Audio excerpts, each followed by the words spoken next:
नमस्कार दोस्तों, मैं दीपक शर्मा अंग्रेश आपका स्वागत करता हूं द लीगल चैम्बर में। अब दोस्तों, आज की इस वीडियो के अंदर हम हिंदू उत्तराधिकार अधिनियम यानी कि हिंदू सक्सेशन एक्ट से जुड़ी एक बेहद बड़ी जजमेंट आप लोगों के लिए लेकर आए हैं। देखिए दोस्तों, सबसे पहली चीज मैं आपको यह बता दूं कि यह जजमेंट ऐसा नहीं कि मैं बहुत पुरानी लेकर आया हूं। मात्र आप लोगों के लिए 20 दिन पुरानी जजमेंट मैं यहां पर लेकर आया हूं। अब देखिए दोस्तों, सबसे पहली बात जो आप लोग भी जानते होंगे कि हिंदू उत्तराधिकार अधिनियम के अंदर साल 2005 में संशोधन किया गया था, जिसके तहत एक बेटी को बेटे के समान संपत्ति में बराबर अधिकार दिया गया। अब यह कौन से कानून में था, कहां संशोधन किया गया, यह सारी चीज मैं वीडियो में भी आगे आपको क्लियर करूंगा। पर सबसे ज्यादा गौरगरी करने वाली बात यह है कि उस समय यह कहा गया कि अगर एक बेटी जो उस संशोधन के समय जीवित है, चाहे उनके पिता का देहांत संशोधन से पहले ही हो गया हो, चाहे संशोधन के बाद हुआ हो, या फिर अगर एक बेटी का विवाह चाहे संशोधन से पहले हुआ हो या संशोधन के बाद हुआ हो, इस चीज से अब कोई भी मायने नहीं रखेगा। बेटी बराबर संपत्ति में अब अधिकार रखेगी। पर उस स्थिति में क्या होगा, जब बेटी ही गुजर चुकी हो, यानी कि बेटी का ही देहांत हो चुका हो, तो क्या उस बेटी के जो वो बच्चे हैं वो अपने नाना नानी की तरफ जो पैतृक संपत्ति है उसमें भी अपना अधिकार जता पाएंगे? ये सारी चीज मैं आज की वीडियो में आप लोगों को क्लियर करके देने वाला हूं, क्योंकि ये जो बड़ी जजमेंट आई है हिंदू उत्तराधिकार अधिनियम से जुड़ी, आप लोगों को जाननी बेहद ज्यादा अनिवार्य है।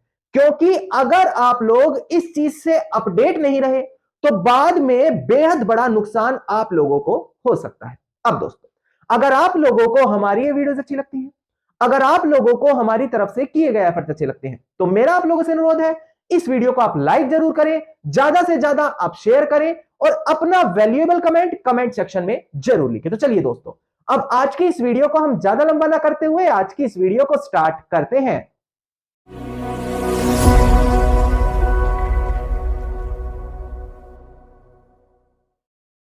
अब देखिएगा दोस्तों, सबसे पहले हम बात करते हैं हिंदू उत्तराधिकार अधिनियम, जिसे हिंदू सक्सेशन एक्ट भी कहा जाता है। बेसिकली दोस्तों, एक व्यक्ति का देहांत होने के बाद किसका उस संपत्ति में कितना अधिकार होगा, चाहे वो बेटी हो या बेटा, या फिर पिता का देहांत हुआ हो या माताजी का, ये सारी चीजें जो उत्तराधिकार से जुड़ी हुई होती हैं, इसी कानून में मेंशन की गई है, जिसके अंदर सेक्शन 6 इस बारे में बात करता है कि अगर एक पैतृक संपत्ति है तो वहां पर क्या बेटी का अधिकार होगा या फिर नहीं होगा। देखिए, हिंदू सक्सेशन एक्ट हमारा 1956 में एप्लीकेबल हुआ।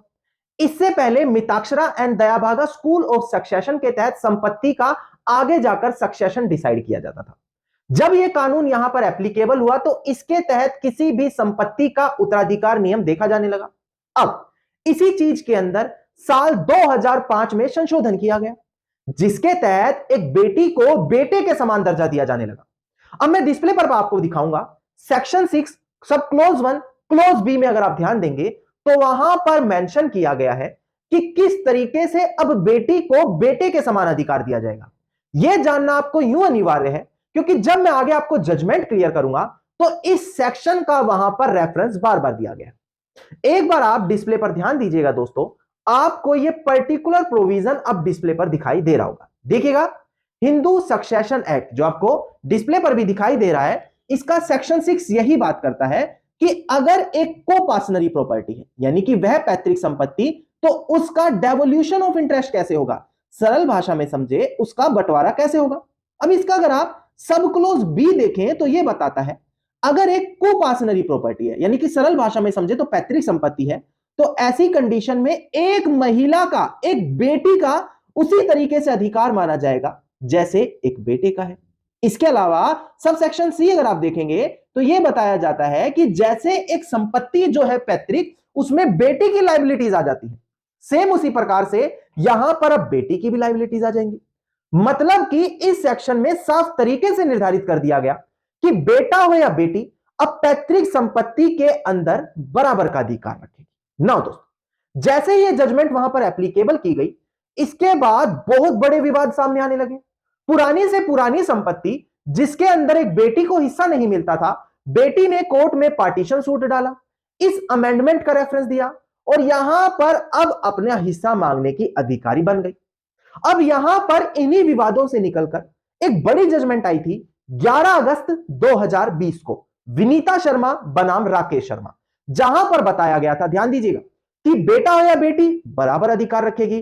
पिता का चाहे कभी भी देहांत हुआ हो, चाहे संशोधन से पहले हुआ है संशोधन के बाद, अगर संपत्ति का आज भी बंटवारा नहीं हुआ, पैतृक संपत्ति है तो बराबर अधिकार रखेगी।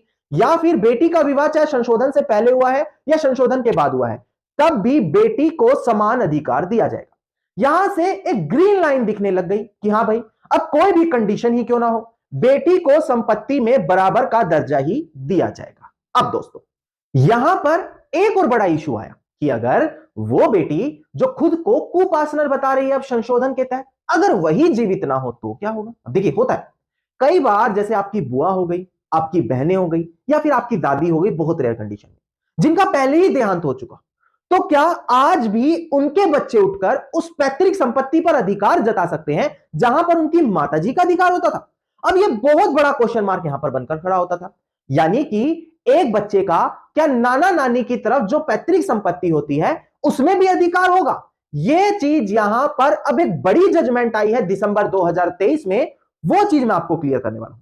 सबसे पहले डिस्प्ले पर ध्यान दीजिएगा, मैं आपको केस टाइटल क्लियर कर दूं, इसके बाद वीडियो के आखिर में जो ये परेशानी आप लोगों के सामने अगर हो सकता है उनप रही हो, तो उसका भी मैं एक सॉल्यूशन आपको दूंगा। तो घबराना बिल्कुल नहीं है, जैसे जैसे मैं बताऊं बस वैसे वैसे आपको करना है। सबसे पहले डिस्प्ले पर आप ध्यान दीजिएगा, आपको केस टाइटल दिखाई दे रहा होगा। देखिएगा दोस्तों, डिस्प्ले पर केस टाइटल है हमारा चना बसप्पा, जो प्रेजेंट केस में पिटिशनर है, वर्सेस श्रीमता पार्थिवता आलियास कसूतवा, जो प्रेजेंट केस में यहां पर रिस्पोंडेंट है। इसका रिट पिटीशन नंबर है 10536 ऑफ 2023। और सबसे बड़ी बात, सबसे देखने वाली चीज यह है कि डेट ऑफ जजमेंट 18 दिसंबर साल 2023 की है। जैसे कि मैंने आपको पहले ही कहा था कि मात्र 20 दिन पुरानी के आसपास मैं जजमेंट आप लोगों के लिए लेकर आया। अब क्वेश्चन यहां पर यह उठा कि चलो, यहां पर बेटी को बेटे का समान अधिकार दिया जा चुका है, संशोधन हो चुका है, विनीता शर्मा बनाम राकेश शर्मा की बड़ी जजमेंट आ चुकी है, पर उस कंडीशन में क्या होगा जब बेटी का ही देहांत हो गया संशोधन से पहले। ध्यान दीजिएगा, संशोधन से पहले ही बेटी का देहांत हो गया, तो क्या उनके बच्चे जो उनकी माताजी की पैतृक संपत्ति थी उसमें भी अधिकार जता पाएंगे कि भाई ये हमारी माताजी की संपत्ति है, माताजी का अधिकार बनता था, अगर माताजी जीवित नहीं है तो हमें दो उनका हिस्सा। अब यही चीज यहां पर प्रेजेंट केस में विवाद का कारण बन रही थी कि अगर एक ऐसी बेटी है जिसका देहांत संशोधन से पहले होगा, क्योंकि देखिए संशोधन के बाद है तो सीधा सीधा बच्चे अधिकार मांगेंगे, पर अगर संशोधन के पहले ही हो चुका है तो क्या वहां पर बच्चों का अधिकार बनेगा। अब यहां पर देखिएगा, ऑनरेबल कर्नाटका हाईकोर्ट के सामने यह मैटर गया था, बड़ा महत्वपूर्ण फैसला दिया गया यहां पर कर्नाटका हाईकोर्ट की तरफ से, वो मैं अब आपको यहां पर क्लियर कर देता हूं। देखिएगा दोस्तों, कर्नाटका हाईकोर्ट ने यहां पर साफ निर्धारित करा कि देखिए, अगर यहां पर बेटी का देहांत हो चुका है संशोधन से पहले, यानी कि साल 2005 के सितंबर महीने से पहले, तो ऐसी कंडीशन में क्या होगा, अगर उनके बच्चे अपनी माताजी की तरफ से पैतृक संपत्ति में अधिकार मांगेंगे तो उनको अपनी माताजी का जो हिस्सा बनता था वो देना पड़ेगा।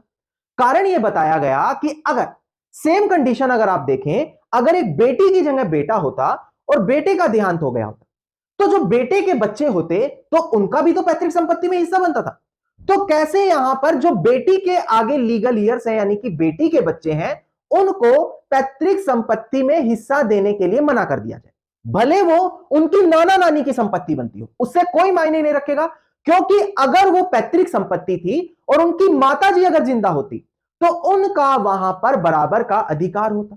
अब यहीं पर यह क्वेश्चन उठाया गया कि देखिए सर, 2005 में जब संशोधन हुआ तो कहीं भी ये नहीं लिखा कि इसका जो संशोधन का इफेक्ट पड़ेगा केसेस पर वो रेट्रोस्पेक्टिव इफेक्ट होगा। रेट्रोस्पेक्टिव इफेक्ट का मतलब 2005 से पुरानी जितनी भी प्रॉपर्टीज हैं, जिनका देहांत हुआ है, शादी हुई है, उन पर भी होगा।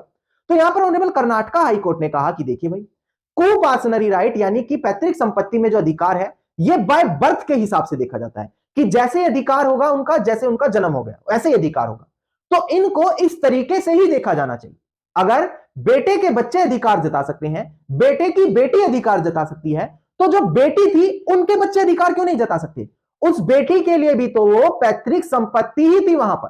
और ऐसी कंडीशन में अगर यहां पर बेटी के लीगल हियर्स यानी कि बेटी के बच्चों को अधिकार नहीं दिया जाएगा, तो वो जो संशोधन किया गया, जिस वजह से जो डिस्क्रिमिनेशन यानी कि भेदभाव दूर करने के लिए कानून में संशोधन लाया गया, उसका पूरी तरीके से इंपैक्ट वहां पर नहीं माना जा सकता। अब दोस्तों, यहां पर प्रेजेंट जजमेंट में यही हुआ कि अगर बेटी का देहांत संशोधन से पहले हो गया है, तो वहां पर उनके बच्चे भी अब आगे उठकर संपत्ति में, चाहे वो पैतृक संपत्ति हो, अपना कह सकते हैं कि मेरी माता जी का अधिकार बनता था और इसमें मेरी माता जी की तो देहांत कर चुकी है, तो उनका अधिकार मुझे दे दिया जाए।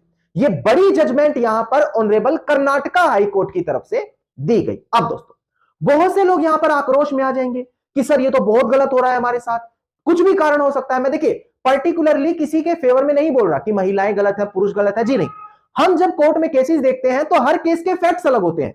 कई बार बेटे गलत होते हैं, कई बार बेटियां गलत होती हैं। तो मैं किसी को सही गलत नहीं बोल रहा। जैसे मैं दोनों फैक्ट्स लाता हूं आपके सामने, उसी तरीके से आपको कुछ बचने के उपाय भी बता दूं। देखिएगा, 11 अगस्त 2020 को जो जजमेंट दी गई थी विनीता शर्मा बनाम राकेश शर्मा, उसके अगर आप 129th क्लोज पर देखें तो कुछ कंडीशन ऐसी बताई गई है जहां पर भले पैतृक संपत्ति ही क्यों ना हो, बेटी वहां पर उठकर अपना अधिकार नहीं मांग सकती। और अगर बेटी ही नहीं मांग सकती तो कैसे बेटी के बच्चे मांग पाएंगे।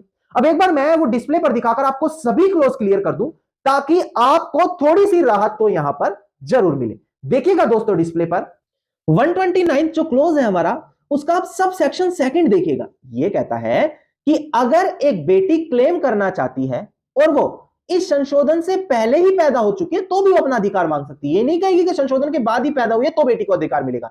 बेटी कभी भी अपना अधिकार मांग सकती है, पर यह सबसे बड़ी चीज है, कुछ कंडीशन इसमें बताई है जहां बेटी का अधिकार नहीं मिलेगा। पहली, डिस्पोजिशन, अगर बेटी का अधिकार वहां से खत्म कर दिया हो, प्रॉपर्टी हट चुकी हो।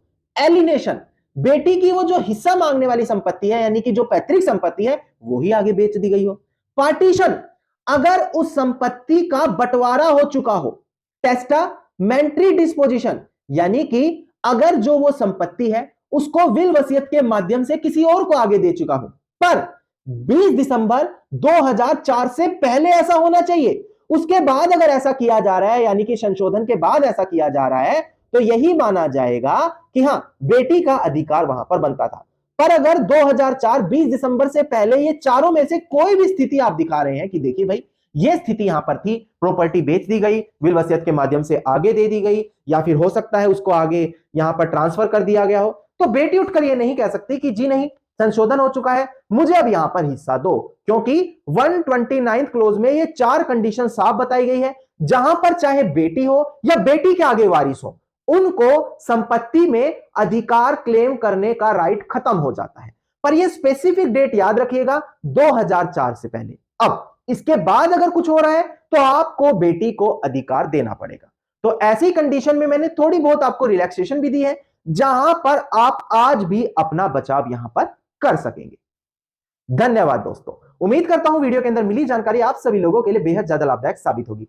वीडियो के अंदर अगर मिली जानकारी आप सभी लोगों को अच्छी लगी तो वीडियो को आप लाइक, शेयर और कमेंट जरूर कीजिएगा। वीडियो से जुड़ा अगर आप लोगों का कोई भी क्वेश्चन है तो आप कमेंट सेक्शन में मुझे लिख सकते हैं। और अगर आप इसी प्रकार की इंफॉर्मेटिव वीडियोस रोजाना पाना चाहते हैं तो चैनल को तुरंत सब्सक्राइब करते हुए नोटिफिकेशन बेल आइकन आप जरूर दबा दें।